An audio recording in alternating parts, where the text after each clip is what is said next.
ദൈവം നീതിമാനാണ്. പലരും ചോദിക്കും, എന്തിനാണ് പുത്രനെ ക്രൂശിച്ചത്? ദൈവത്തിന് മനുഷ്യരെ നേടിയെടുക്കാനും പിശാചിനെ അപ്പോഴേ തന്നെ വെട്ടി തീക്കാത്തതിന് അധികാരമില്ലേ? അധികാരമുണ്ട്.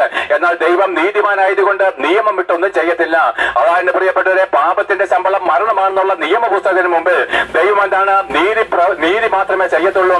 ഇല്ലെങ്കിൽ അവൻ ദൈവമല്ല, അനീതിയുള്ളവൻ ദൈവമല്ല, കുറ്റമുള്ളവൻ ദൈവമല്ല.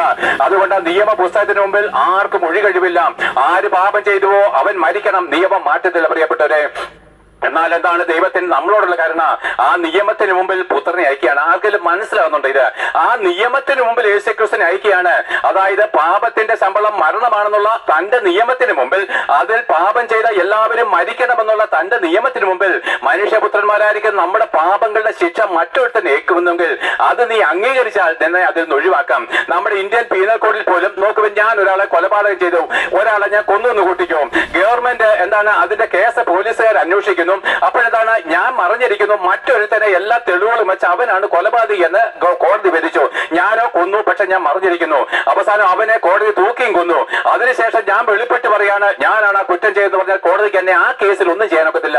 കാരണം ആ തെറ്റിന്റെ ശിക്ഷ മറ്റൊരുവൻ ഏറ്റത് വഴി ആ തെറ്റിന് എന്നെ ശിക്ഷിപ്പാൻ ഒരു കോടതിക്കും കഴിയാത്തവണ്ണം യേശുക്രിസ്തു നമ്മുടെ പാപത്തിന് വേണ്ടി 2000 വർഷങ്ങൾക്ക് മുമ്പ് ക്രൂശിൽ ഭരിച്ചത് വഴി അവൻ എന്റെ പാപത്തിന്റെ പരിഹാരം വരുത്തിയെന്ന് ഹൃദയം കൊണ്ട് അംഗീകരിക്കുന്നവർക്ക് ഇനി ദൈവ കോടതി നിയമത്തിന് മുമ്പിൽ പാപത്തിന്റെ ശമ്പളം മരണമാണെന്നുള്ള നിയമപുസ്തകത്തിന് മുമ്പിൽ നിന്നെ കുറ്റം വിധിപ്പാൻ കഴിയത്തില്ല. ന്യായപ്രമാണത്തിൽ നിന്നെ ശിക്ഷിക്കാൻ കഴിയത്തില്ല.